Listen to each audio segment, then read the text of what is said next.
What is up, good people? Jungle Ink here. Hope you're doing well. Hope you're ready to pop those bottles because right now, this moment, I am off from now to the end of the year and the first week of January.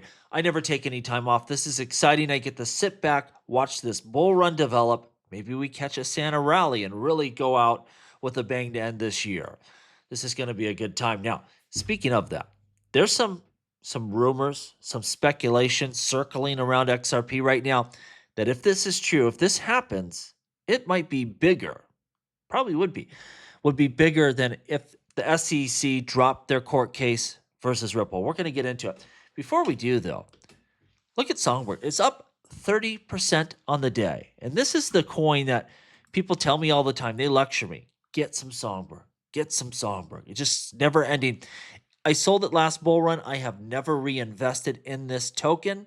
It's a layer 1 smart contract blockchain, has a lot of capability. Features go to this network first before they come over to Flare. Has a pretty darn low market cap. Billy the XRP Cowboy called me about this coin today. I don't have any. You just can't buy everything. Maybe I should, though. Maybe I should get a little bit here just in case it really goes ballistic. With that market cap, its capability, it could happen. We'll have to see it play out. But, a lot of people excited about F assets going live. And I think once they do go on live on Songbird, it's going to affect that token, but it's also going to affect Flare because now it's real, now it's live. So, that's usually the way I go. When I'm going to invest in this ecosystem, I usually go the Flare route. I haven't been buying any SGB, but maybe something I should think about. Again, that is a low market cap with quite a capable system. Let me know down below what you think. Are you buying SGB or do you just buy more Flare when you want exposure to the Flare ecosystem? I have to rethink what I'm doing there. Vet says the following: Axelar is bringing interoperability to the XRP ledger. Perfect time to get everyone together for an XRP call. So they're going to do this X Spaces, this live chat on December 17th at 11:05. I'm going to be there listening. Don't got to work. And I hope you are too. This is exciting. Interoperability, being able to bridge to other blockchains.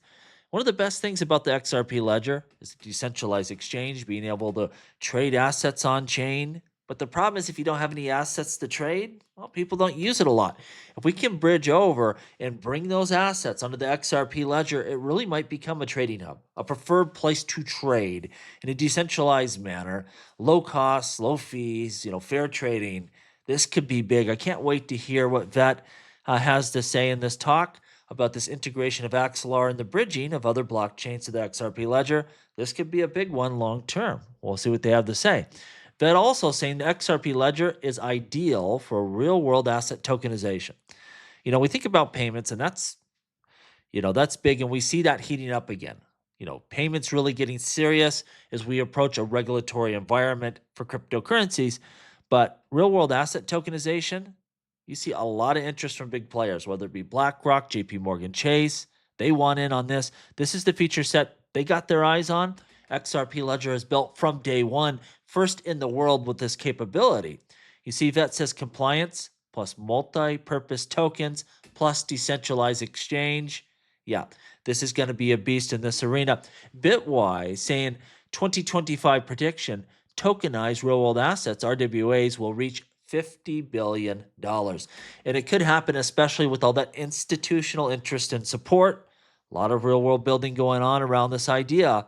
XRP Ledger could, snatch a big chunk of that value that we expect to come really quick, and it's only going to grow from there. Now, here it is. Lark Davis. Rumors are circulating that BlackRock is planning to file an XRP ETF application. If that happens, it will bring a ton of liquidity to the crypto market. I think this is bullish for a lot of reasons. First of all, it shows they believe there's a huge appetite out there beyond Bitcoin, beyond Ethereum, that they think 2025 is going to be big for crypto because it's not just going to be XRP, it'll be Solana and some of your other major cryptocurrencies. But we're already seeing some applications go out there for XRP. Why would BlackRock be so important? Well, first and foremost, they're going to put that out there. They're going to get it done. They were able to get Bitcoin, Ethereum across the finish line with Gary Gensler at the head of the SEC. If they file that XRP ETF, it's happening. It's going to trade on more significant exchanges. There's going to be a lot more action on this ETF. It's a standalone ETF. If BlackRock goes forward with this, XRP is going to go nuclear next year. It's going to be an exciting time, and I think it might happen. I would have said 4 or 5 months ago, no, I don't think it'll happen. But this is a totally new world, and it very well may. And the rumors are starting to get strong. It's not just Lark. Sounds like it may happen.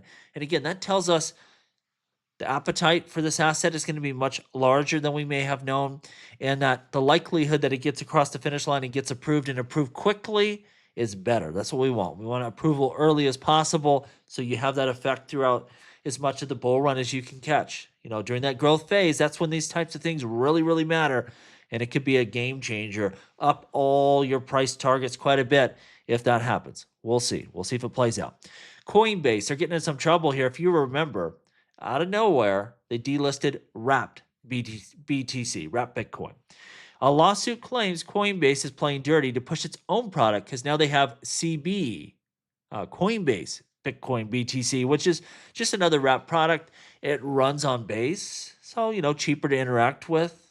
But why are they delisting Wrapped Bitcoin all of a sudden? And you see right here, Coinbase booted off their exchange Wrapped Bitcoin suddenly because it wasn't good enough, but they happily list meme coins featuring squirrels and dogs. Like, it doesn't seem like they have a really high standard for this. What's the problem with Wrapped Bitcoin other than it might compete with their own product? Now, I don't really care one way or the other if Coinbase has Wrapped Bitcoin, but there should be some regulations here about this. You shouldn't be able to throw off coins just because you're going to list a competing coin. We don't want exchanges doing this kind of thing. It's great that they're coming out with their own Wrapped Bitcoin product for Base and an efficient way to use it and interact in DeFi with it. That's fantastic, but you shouldn't be harming your competition. So they're going to have to do something as we move through next year just to make sure this type of stuff doesn't happen, because with exchanges, they're all shady and they all do it. Lastly, Bitcoin proxy MicroStrategies is joining the NASDAQ 100 and heavily traded QQQ. That's kind of an automatic thing there. MicroStrategies has become the Bitcoin play for a lot of people, and it's joining the NASDAQ 100. Exchange-traded funds that follow this index, including the popular QQQ by Invesco, will be automatic buyers of this stock. Shares of MicroStrategies have soared more than 500% in 2024. And I've said this a million times. I have tons of respect for Michael Saylor. I like what he's doing. I love Bitcoin. My problem is I think he uses too much leverage and he's too aggressive, and someday this is going to catch up with him. I heard him there on CNBC where he was talking about his Bitcoin strategy, and it gave me Alex Mashinsky vibes. Like, his Bitcoin strategy is just continue borrowing to the heavens forever, and it'll never catch up with you. And we all know eventually you run into a buzzsaw and things are going to go awry. Just my opinion. I think he's being too aggressive. And the key is this: being able to hold on to your crypto holdings, not just acquiring the most possible and then going busto, because that happens a lot.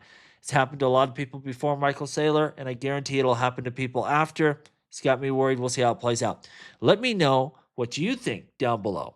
As always, please like, please subscribe. The revolution will be televised right here on Jungle Link.